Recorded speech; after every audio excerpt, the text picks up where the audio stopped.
Nous sommes tout à fait heureux d'être avec vous aujourd'hui. Nous sommes là en voisins, en regardant un vieux plan du XVIIe siècle, de la fin du XVIIe siècle, il y a quelques jours. J'ai découvert qu'il y avait une rue de la Machine à Nanterre. Je ne l'avais jamais vu. Et je me suis dit que c'était un signe du destin pour aujourd'hui. Voilà. Par contre, ce matin, vous avez parlé, je ne sais plus à qui a parlé de la tour Chape. Alors nous avions à Nanterre la première tour Chape sur le Mont Valérien, donc deuxième clin d'œil. Donc pour vous parler de la Société d'histoire de Nanterre et du sujet qui nous rassemble cet après-midi à ce moment, nous sommes deux. Donc moi je m'appelle Alain Boquet, donc, et Nicolas Samelian qui prendra le relais dans quelques minutes pour vous parler plus précisément d'archéologie, puisque lui il est archéologue de l'INRAP, mais aussi membre du conseil d'administration de la Société d'histoire de Nanterre où il habite. On va passer la deuxième diapo. Donc, en introduction, un petit mot sur notre association. Elle est beaucoup plus jeune que la vôtre. Nous fêtons nos 50 premières années d'existence, puisque la Société d'Histoire a été créée dans les années 70, et pas sur le fondement des sociétés savantes dont on a beaucoup parlé ce matin, mais plus sur une initiative municipale. Ça veut dire que la fin des années 60 à Nanterre, comme partout, c'est une époque de grands bouleversements. C'est des équipes d'hommes et de femmes qui ont géré l'après-guerre, qui doivent à leur tour partir à la retraite et laisser la place aux 68 arts que j'étais. Et donc, mais c'est en même temps à Nanterre une période où il y a des bouleversements structurels considérables, la création de l'université, la création du département des Hauts-de-Seine, dont on a parlé ce matin, qui a été pour nous un moment de basculement très très important, bien sûr, la création de la zone d'activité de la Défense, les problèmes de logement qui n'en finissaient pas avec les bidonvilles, avec la période de la guerre d'indépendance de l'Algérie. Donc une période très très très bouleversante. Et c'est dans ce cadre-là que le maire de l'époque, qui devait partir, eu égard à son âge, a eu cette idée de créer une association d'histoire locale, donc une association municipale d'histoire locale. On était donc en 1970. J'étais à l'époque moi-même cadre travaillant à la mairie dans le domaine de l'éducation, et donc c'est assez naturellement qu'au bout d'un petit moment, donc il m'a demandé d'être l'animateur de cette association, puisque lui, il y voyait la possibilité de gérer ce basculement générationnel, de faire profiter les nouveaux arrivants, les nouvelles générations de la richesse du passé local. Et évidemment, dans sa tête à lui, le passé local, c'était le passé de la résistance, c'était le passé de l'industrialisation, c'était le passé des luttes, de l'opposition à l'État dans la question de la défense.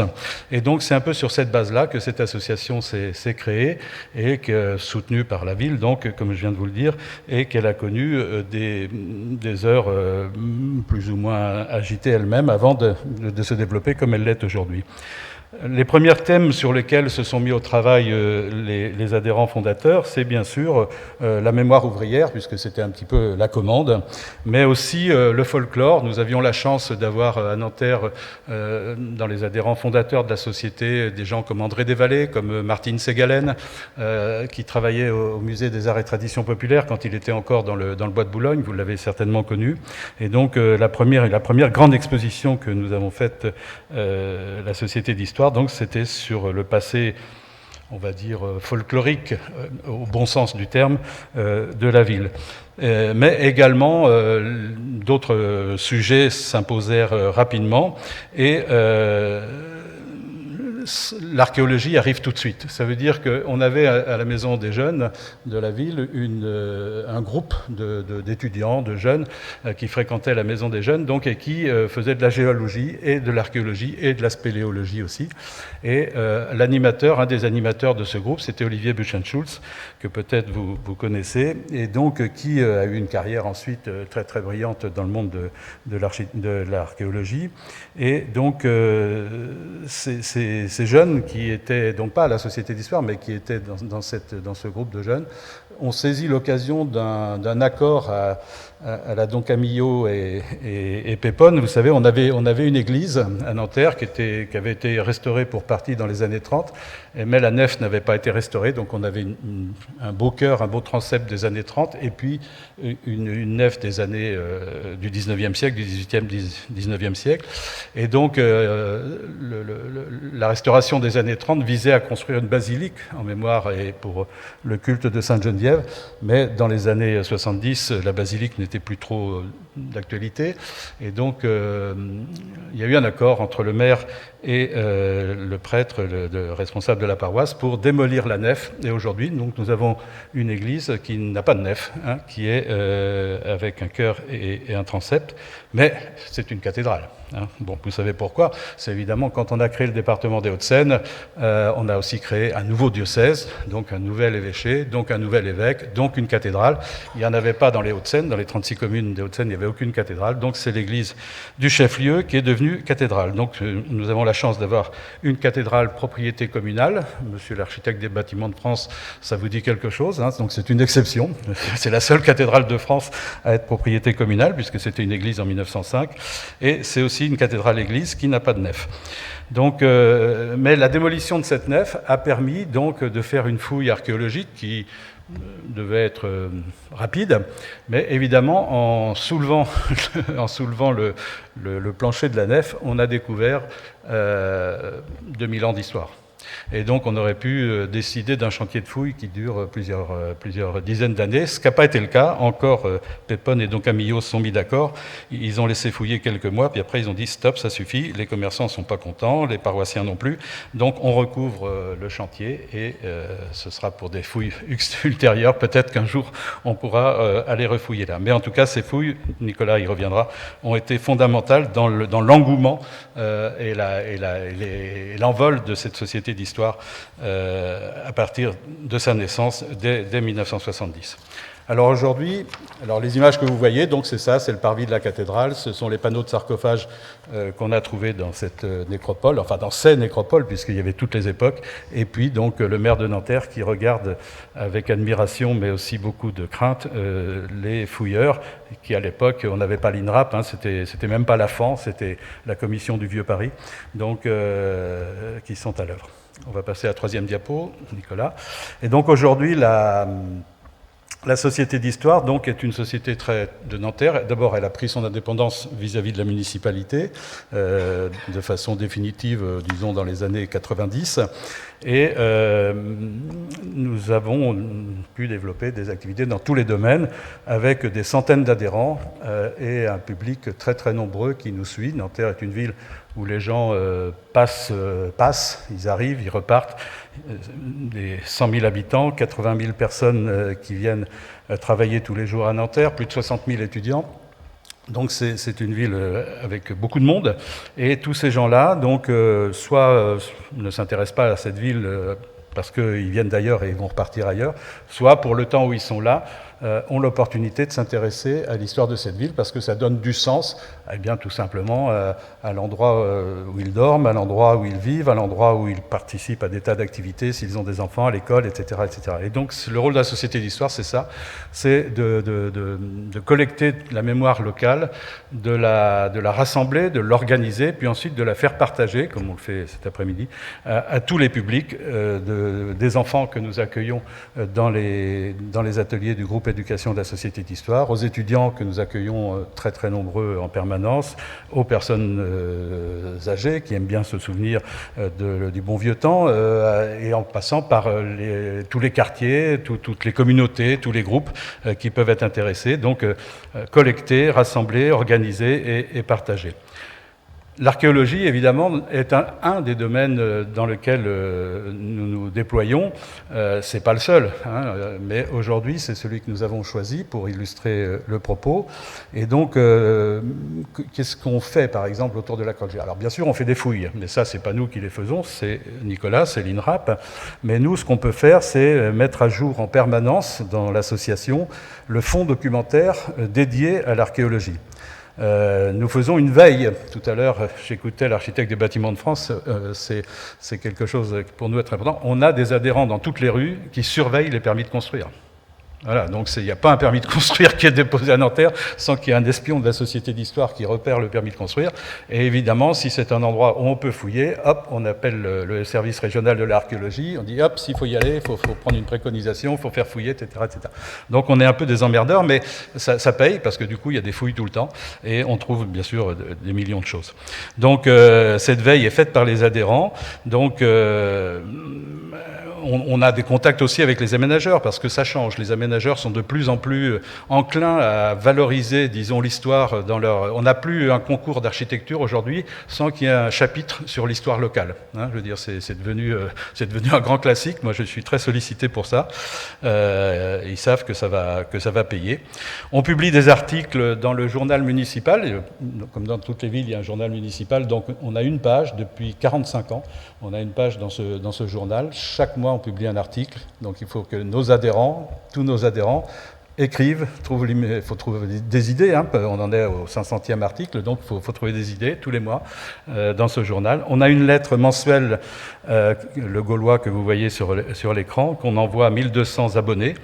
On publie énormément d'ouvrages, je ne sais pas si on pourra les remontrer tout à l'heure, ce matin je les ai mis au pot, mais je les ai ramenés, donc on essaiera de les mettre sur une table tout à l'heure, enfin quelques-uns, pour que vous puissiez les voir, et des ouvrages par exemple concernant l'archéologie, suite à des grandes fouilles, comme celle de 94 de José Ageot, donc un ouvrage qui s'appelle Nanterre des Celtes au Moyen-Âge, parce que vous savez que Nanterre a 2500 ans d'histoire, hein, donc les Parisiens avaient posé leur grande ville à l'ouest de la zone qu'ils occupaient, donc au pied du Mont Valérien, en bas des falaises de Marly et au bord de la Seine, donc à Nanterre, avant que les Romains décident de faire une ville nouvelle sur l'île de la Cité, à Lutèce, à Paris. Donc la fouille de 2008 d'Antidvian, sous la A86, où on a trouvé donc la ville gauloise dans une partie de son extension.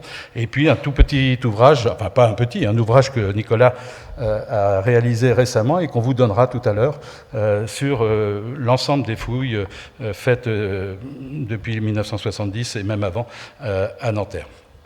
Nous faisons des ateliers, expositions pour les enfants des écoles. Nous avons la chance la municipalité a mis à notre disposition l'ancienne mairie, donc c'est un petit château que nous occupons. Et donc dans ce château, il y a l'ancienne salle des mariages. Donc dans cette grande salle, nous accueillons tous les matins et tous les après-midi des classes, des enfants qui viennent avec leurs instituteurs. Et nous avons des thèmes, la Première Guerre mondiale, le passé rural, le métier d'archéologue, etc., etc., tout au long de l'année. Donc nous participons également à toutes les fouilles qui sont faites par l'INRAP ou par d'autres, mais principalement par l'INRAP sur Nanterre. Ça veut dire que nous valorisons, nous invitons les gens, nous aidons à ce que des films soient faits, des reconstitutions, les journées européennes de l'archéologie, etc., etc. Donc toujours faire venir du monde. L'archéologie, c'est très ingrat. Les gens savent bien que c'est eux qui payent quelque part avec leurs impôts, et on leur interdit toujours d'aller voir. Hein, et ça, c'est pas bien. Et donc, nous faisons en sorte que les gens puissent voir de temps en temps ce qui se passe. Voilà, donc je vais passer la parole à Nicolas pour la suite, et puis on reviendra après s'il y a des questions. Merci. Bonjour. Pour mémoire, quelques grandes découvertes qui datent de la fin du 19e et début du 20e siècle, avant la professionnalisation de l'archéologie. Donc deux découvertes majeures. C'est en 1899 la découverte d'une tombe à char au Petit Nanterre dans une carrière d'extraction de sable. Donc à l'époque évidemment on n'avait pas toute cette méthodologie qu'on a actuellement pour fouiller. Donc seuls les éléments les plus prestigieux et les mieux conservés ont été recueillis et ramassés. Ils sont visibles au Musée des Antiquités nationales à Saint-Germain. Et deuxième découverte, quelques années plus tard, en 1904, sous une cour de l'hôpital de Nanterre, toujours au Petit Nanterre, c'est un trésor monétaire d'environ 2000 pièces qui a été découvert. Ce sont des pièces qui ont été enfouies à peu près au IIIe siècle de notre ère. Mais il existait également d'autres découvertes fortuites autour de cette église dont on parlait tout à l'heure, donc l'ancienne église Saint-Maurice qui a été transformée en cathédrale Sainte-Geneviève, et tout le courant du 19e siècle, on retrouve des coupures de presse qui font état de découvertes de sarcophages dès qu'on fait un trou dans le jardin d'une maison à côté, ou des travaux ou des travaux de voirie. bien la prochaine. Donc l'archéologie, elle va vraiment se développer. Alors la première fouille archéologique, c'est celle qu'a évoquée Alain Bocquet, c'est 1973. Là, on est dans une fouille de sauvetage, hein, puisqu'on on fouille en même temps qu'on construit. Et entre 1973 et 1992, il n'y a pas vraiment de fouilles. Et l'archéologie va vraiment se professionnaliser dans ces années 90.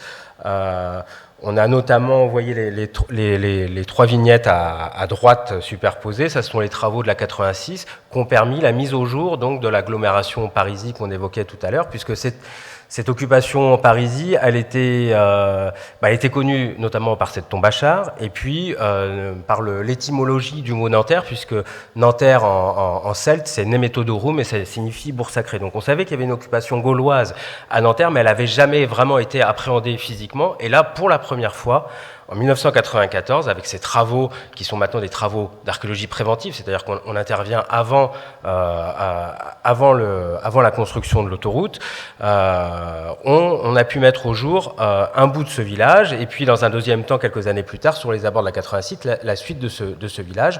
Et de ce village, de ces fouilles, est apparu un plan. Donc on a un plan avec un système de voirie orthogonale, avec d'un côté des unités d'habitation, hein, une zone domestique, et puis de l'autre côté, une zone artisanale où des activités de vannerie, de meunerie, de boucherie sont attestées. On a également des traces de frappe de monnaie, puisqu'on a trouvé un flanc monétaire avec des outils de frappe qui confère une grande importance à cette agglomération, puisqu'elle émet de la monnaie, donc ça veut dire qu'elle a un rôle politique et économique important. Et puis également, on a retrouvé du mobilier importé, comme de la céramique avec des motifs anthropomorphes typiques du Massif central, ou bien des amphores importés d'Italie. Donc cette agglomération gauloise, elle apparaît vraiment à partir du milieu des années 90, et puis on va continuer à l'appréhender après, par la suite, encore ces dernières années, à la lumière des fouilles qu'on a pu faire en centre-ville de Nanterre. On continue à sortir des petits bouts de cette occupation à la manière de pièces de puzzle. Et puis à gauche, vous avez des photos là, c'est la fouille de la place du marché. C'est 2-3 années avant les fouilles de la 86, on est en 1992-1993, et là c'est vraiment la dernière fouille de sauvetage qui se fera, puisqu'après on passe dans le cadre du préventif, où là encore on a fouillé une partie de Nanterre en même temps que se construisait la nouvelle halle du marché, et lors de ces fouilles à la place du marché, on a pu mettre au jour une partie du mur d'enceinte de Nanterre. C'est un mur qui a été érigé au XVIe ou XVIIe siècle, donc qui fermait donc le village. On pouvait accéder à ce village par 5 portes. Donc là, on est sur une des portes qui était la porte de Rueil. Et là, porte de Marly, par la porte de Rueil, c'est ici. Porte de Marly, excusez-moi. On est dans le ton. Et là, vous pouvez voir que déjà, à l'époque, on fait visiter les chantiers de fouilles aux groupes scolaires que vous voyez là sur cette petite vignette. Voilà, la prochaine diapo. Et donc il est arrivé aussi que grâce justement à ce que disait Alain, hein, la vigilance des uns et des autres, hein, de tous les citoyens et donc des membres de la société d'histoire, de ce que j'appellerais un peu des patrouilleurs, hein. On a vraiment des gens qui sillonnent les rues de Nanterre toute la journée, hein, et qui regardent autour d'eux, qui regardent s'il y a des permis de construire, des permis de démolir, qui voient s'il n'y a pas lors de ce chantier de démolition des vestiges archéologiques qui sortent. Et là par exemple c'est le cas, puisque dans la rue de l'église, donc vraiment au pied de la cathédrale Sainte-Geneviève, ont été découverts lors de travaux effectués sous la chaussée pour des passages de réseau, sont apparus des ossements humains et des sarcophages. Donc là, on est dans la suite de la nécropole qui avait été fouillée en 1973.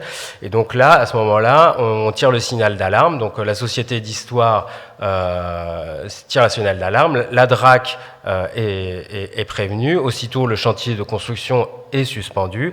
Et dans la foulée, est prescrit une fouille archéologique. Donc vraiment, il y a toujours possibilité, hein, faut jamais se désespérer, il y a toujours possibilité de sauver ce qui peut être sauvé, même si les travaux sont entamés. Et ça, c'en c'en est un des exemples. Alors la suite, c'est... Alors là c'était un peu comme du sauvetage, mais on fait aussi de la prévention, hein, puisque là, c'est vraiment même de la sensibilisation à travers ces 3 exemples qui sont liés à la présence du Collège Royal de Nanterre, que je vais évoquer juste après.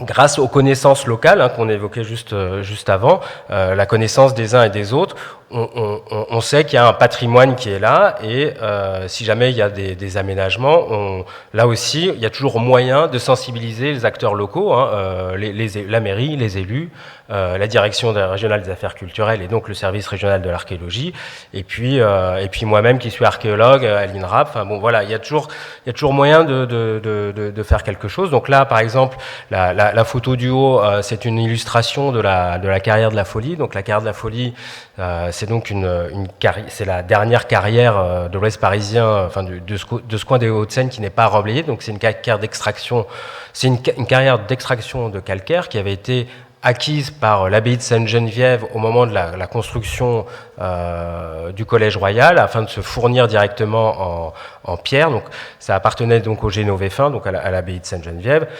Dans le cadre de projets de réhabilitation de tout un quartier de Nanterre, au nord de Nanterre, derrière la Défense, qui s'appelle la ZAC des Gros et qui va être réhabilité par l'établissement public de Paris La Défense, la question s'est posée de savoir qu'est-ce qu'on fait de cet espace non comblé dans Nanterre, puisque on a des projets d'aménagement en surface. Et donc cette carrière, elle était connue de tous. Et donc dans ce cadre-là, la Société d'Histoire va sensibiliser la DRAC, qui, elle, diligente une mission d'observation, un diagnostic en quelque sorte. Alors là, c'était pas vraiment des fouilles, mais c'était une étude du bâti et une étude archivistique. Donc ça nous a permis de reconstituer l'histoire de cette carrière, donc depuis au moins 1642, date de la construction du Collège Royal, jusqu'à la Seconde Guerre mondiale, puisque en fait cette carrière, une fois que l'exploitation de la pierre s'est arrêtée, elle a servi de lieu de stockage au moment de la révolution industrielle, puisqu'il y a eu des usines qui se sont installées en surface. Et puis sa dernière fonction, c'était celle d'un abri de la défense passive pour mettre à l'abri les cheminots, puisque en dernier lieu, cette carrière a appartenu et appartient toujours à la SNCF. Et donc on est sur un nœud ferroviaire. Et donc, en 1939, elle a été réaménagée pour mettre à l'abri les cheminots.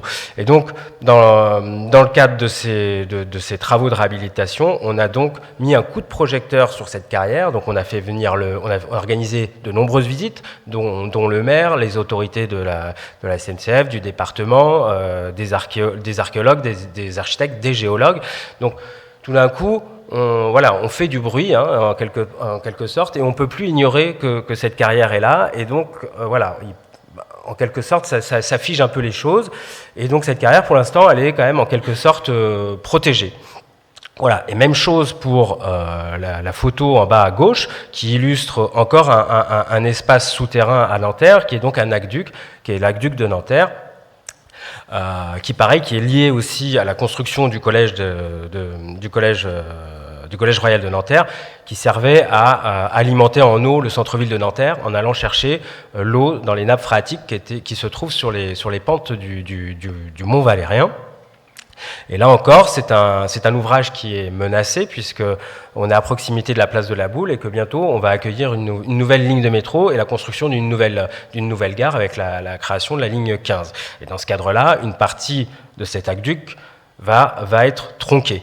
Et dans ce cadre-là, rebelote, la Société d'Histoire qui connaît bien cette histoire de l'aqueduc, parce que cet aqueduc, il est connu de tous les habitants, puisqu'il a été observé à maintes reprises depuis des dizaines d'années par les Nantériens, puisqu'en fait, à la lumière, à la faveur de différents travaux, on retombe dessus, c'est rebouché, et puis on passe à autre chose, mais il n'avait jamais été documenté. Donc du coup, de nouveau, la DRAC est sensibilisée. Elle prescrit un diagnostic avec une mission d'observation et une recherche archivistique sur cette construction. Et là, de nouveau, on sensibilise tout le monde. On fait l'étude de bâti, on fait un rapport, on communique aussi dans des séminaires, on présente on présente les résultats auprès des Nantériens. Et là également, à partir de ce moment-là, tout le monde est au courant qu'il y a un aqueduc. Et ça fait comme un cordon de sécurité autour de ces ouvrages. On sait qu'on ne peut plus faire n'importe quoi puisque tout le monde est au courant qu'il y a un patrimoine en danger à cet endroit. Et en bas à droite, vous avez une photo du Collège Royal de Nanterre que je vais un petit peu plus développer puisque c'est un peu, en ce moment, le projet phare, c'est un peu, entre guillemets, la tête de gondole en archéologie à Nanterre. Donc, la prochaine diapo, s'il te plaît. Donc, je vais vous raconter rapidement ce qu'est le Collège Royal de Nanterre. Hein. C'est en fait, en 1634, le père Beurier est nommé à la cure de Nanterre par l'abbaye de Sainte-Geneviève, puisque Nanterre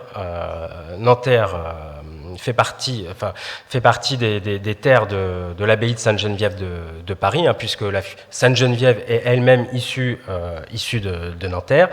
Et ce père Beurier, donc ce curé, il arrive à Nanterre, il met un peu d'ordre dans les affaires de l'Église, il va animer un séminaire dans sa maison qui prend de plus en plus d'ampleur. Et face à ce succès, il va demander l'autorisation au pape Urbain VII, puis au roi Louis XIII, puis à son épouse Anne d'Autriche, l'autorisation de construire un établissement religieux, hein, une sorte de petite université, donc en rachetant des terres dans le centre-ville de Nanterre et de construire un ensemble qui se compose de plusieurs édifices avec des parcs, potagers, écuries, etc. Ça devient une petite ville dans la ville. Et en 1642, la première pierre est posée par la reine Anne d'Autriche. Vous voyez sur le plan à droite, donc ça c'est un plan de 1688, donc là le collège est déjà construit depuis une quarantaine d'années. Vous avez en bleu, en surlignant en bleu, les contours du village qui étaient donc matérialisés par ce mur d'enceinte dont je parlais tout à l'heure. Donc c'est un tout petit village. Et en surlignant en rouge, vous avez l'emprise de ce collège royal. Donc vous voyez que ça occupe une très grande partie d'un petit village qui devait compter entre 1000 et 2000 habitants. Et tout d'un coup, 10% du village est occupé par les religieux qui vont accueillir au plus fort de sa fréquentation une centaine d'élèves.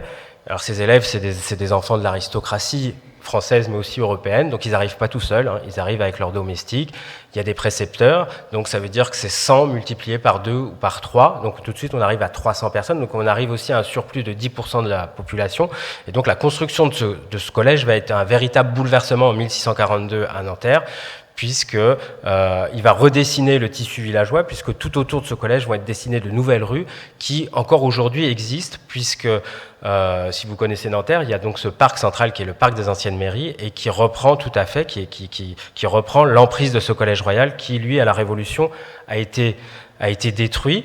Et par chance pour nous archéologues, c'est que cette emprise a été très peu construite depuis 200 ans et elle est restée en jardin. Et donc, ce qui nous permet maintenant, nous, de faire des fouilles.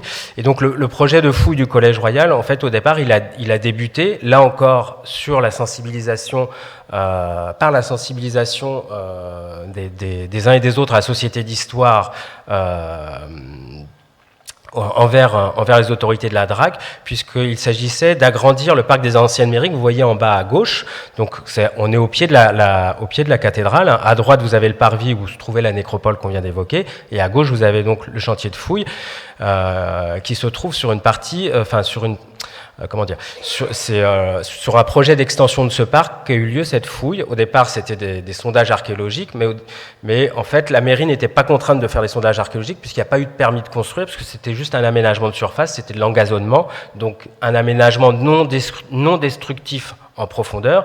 Et si la Société d'Histoire n'avait pas sensibilisé la DRAC, il n'y aurait jamais eu de sondage archéologique et donc pas de fouille.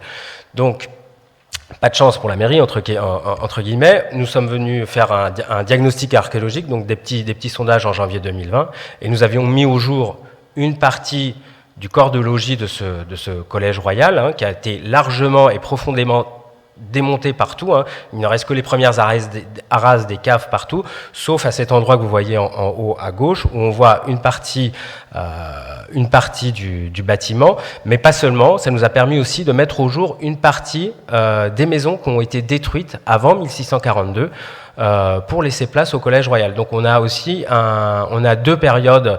On a la période du collège 1642 et des bâtiments antérieurs à 1642. Donc on a un habitat villageois vernaculaire qui apparaît. Et donc à l'issue de ce sondage qu'on a fait donc en janvier 2020, il y avait pas lieu de prescrire une fouille puisque la mairie a dit écoutez, nous on change un peu le dessin du parc. On va faire des merlons comme ça, les racines n'iront pas en profondeur et voilà. Et donc du coup nous ne sommes pas contraints à faire une fouille. Là-dessus, on est un peu resté sur notre faim et donc avec la Société d'Histoire, on a proposé une fouille programmée. Donc une fouille programmée, ça s'oppose à la fouille préventive. La fouille préventive, c'est ce que nous faisons au quotidien à l'INRAB, c'est-à-dire il y a un aménagement, il y a un projet d'aménagement, on fait des sondages, on fouille s'il y a des vestiges, on libère le terrain et l'aménagement a lieu. Là, dans ce cadre-là, la fouille programmée, on est sur du moyen ou du long terme, c'est-à-dire que la parcelle n'est pas menacée à moyen ou à court terme et donc on a le temps de venir fouiller en plusieurs épisodes. Là on a choisi de venir fouiller tous les mois de juin avec des étudiants en archéologie. C'est ça aussi la vocation de la fouille programmée, c'est d'initier les étudiants à la pratique de l'archéologie. Ça se pratique beaucoup. Il y a la partie universitaire toute l'année scolaire et l'été on la passe à faire des fouilles archéologiques. Donc c'est comme ça qu'on conçoit donc cette fouille que je dirige. Donc tous les mois de juin, nous procédons depuis 2022. Là, on va faire notre 3e campagne. Nous procédons donc à cette fouille avec quelques étudiants de la Sorbonne et de Nanterre. Et on profite de l'éclairage que nous apportent les Journées européennes de l'archéologie qui ont lieu pendant le troisième week-end du mois de juin pour organiser des journées portes ouvertes. Donc c'est sur 3 jours. Le vendredi, on reçoit les classes, on reçoit les scolaires. Alors ces classes, elles ont été reçues dans les locaux de la Société d'Histoire par le groupe éducation qui est constitué d'anciennes instituts et directrices d'école qui reçoivent des classes sur différentes thématiques tous les mois et il y a une thématique archéologique. Donc ils ont cette première partie à l'automne sur l'archéologie et maintenant ils ont cette possibilité pour certaines de ces classes de revenir et de voir un chantier de fouille. Et donc ça c'est l'opportunité pour eux de venir voir un chantier de fouille là le vendredi et le samedi et le dimanche de ce même week-end, on organise des portes ouvertes, donc des visites de chantier pour tout le monde. Et c'est l'occasion également de créer des animations. Donc il y a des stands à l'entrée. Donc vous voyez là des stands sur la vignette en bas à gauche. Donc il y a un stand évidemment de la Société d'Histoire de Nanterre. Il y a un stand de l'Office de Tourisme. Il y a plusieurs stands de l'INRAP avec des animations, des maquettes.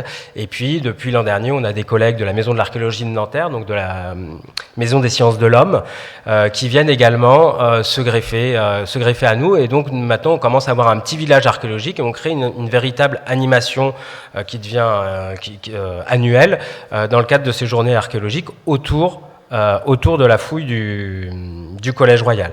Et puis depuis l'an dernier, là j'avais postulé pour obtenir un financement dans le cadre d'un budget participatif pour faire un petit documentaire sur le déroulement de la campagne de fouille 2022.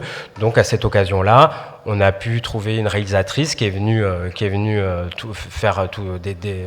tourner des heures de film pour faire un petit film d'une 15aine de minutes qui sera diffusé normalement à la fin du mois d'avril. Et à cette occasion-là, je ferai aussi un retour sur les résultats de la seconde campagne de fouille, puisque j'avais déjà fait une première présentation de mes résultats l'an dernier. Et c'est ça aussi l'idée, c'est toujours de rendre compte de ce qu'on fait, de communiquer. Et donc là, dans ce cadre de fouilles programmées, on a un peu plus le temps que dans le cadre de fouilles préventives.